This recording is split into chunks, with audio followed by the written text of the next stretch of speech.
Hej og velkommen. I dag skal vi kigge på, hvordan I laver jeres første like mig tilbud. Et tilbud det består af 3 ting. Tilbudsintro, produkter og andre indstillinger. Når du kommer i gang, så trykker du på Create a new offer now på din hjemmeside. Du starter ud med et navn på tilbuddet. Det er også det tilbuds overskrift, den der kan ses på sociale medier, f.eks. hvis du deler det der. Du kan tage et billede med mobiltelefonen eller tage fra kamerarullen. Her har jeg taget et, jeg havde i kamerarullen i forvejen. Så kan du have en kort beskrivelse. Det er det, der bliver vist med et link, når det deles på sociale medier. Her beskriver du overordnet set tilbuddet. Hvad er det, der gør tilbuddet interessant?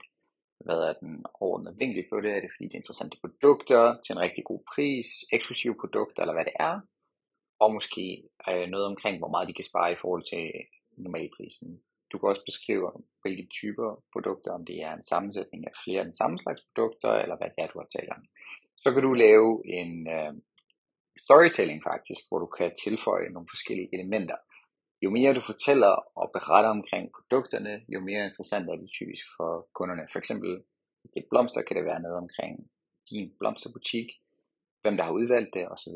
osv. Og hvis det er et tilbud med vine, kan du for eksempel beskrive vingården, hvad med den går rigtig godt med den konkrete vin, osv.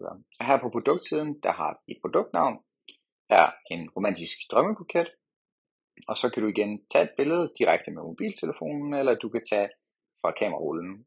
Her har jeg et i kamerarullen, og en kort produktbeskrivelse, så folk kan se, når de klikker på det specifikke produkt.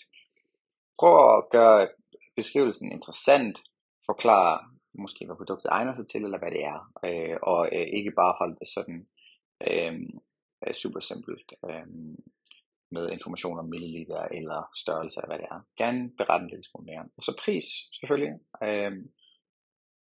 som vi så lige for et øjeblik siden, og så kan du igen tilføje endnu et produkt ved at trykke på knappen faktisk. Det er super enkelt. Her har vi også en strålende sensommerbuket.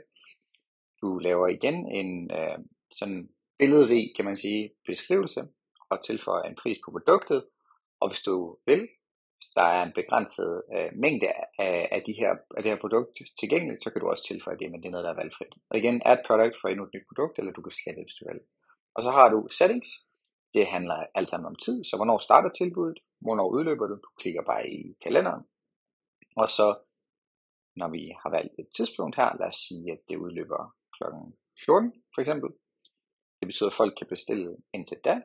Og lad os sige pick-up dato, jamen hvornår kan folk komme og hente det i butikken. Det starter som udgangspunkt med at være allerede fra dags dato, og så har vi sagt, at det udløber her om en god tid.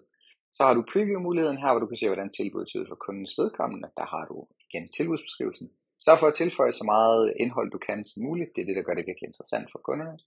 Og så har du her de enkelte produkter og beskrivelsen af de respektive produkter. Så trykker du på Publish om et øjeblik her, og du kan trykke på læs mere, hvis du har lyst til det, og så trykker du på Publish som sagt, og så kommer du direkte ind på din hjemmeskærm, hvor du kan se dine seneste tilbud. Så enkelt er det faktisk.